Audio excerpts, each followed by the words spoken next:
Bill St. Pierre's love of woodworking started at an early age as a hobby. I got started in northern Vermont, where I grew up.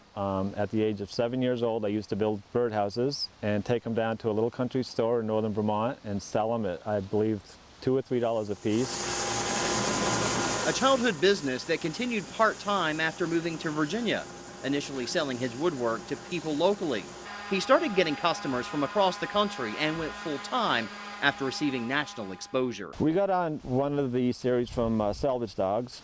I've known Robert and Mike, and we've had a great partnership, and they did one of their episodes up here. That's when I had to quit my day job. That was actually the same week with the week that show aired, and we had a lot of exposure from that. Exposure that showed all the stages of woodworking, from taking down old barns or cutting down trees to sawing the wood into smaller slabs to get it ready to make a masterpiece. So after they cut the wood, they bring it and put it here in this kiln to dry it out. It's got to be dry before they can use it. In here, it'll take about a month to dry out.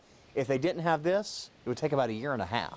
They make most anything for the home, from cabinets to mantels, but it's tables that are most in demand. We do a lot of tables. Every home has a table.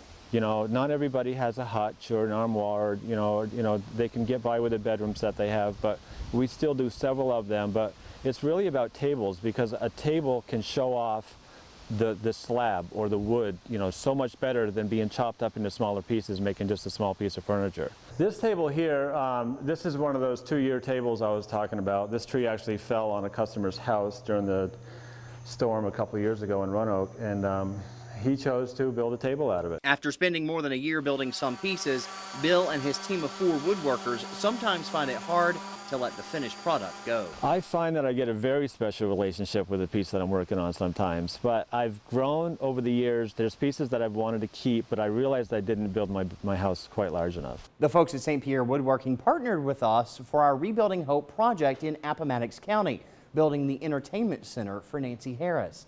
In addition to furniture for the home, they recently built a conference room table for a new building at Radford University from a tree that had to be taken down on the campus. With Built in the Blue Ridge, Patrick McKee, WSLS 10.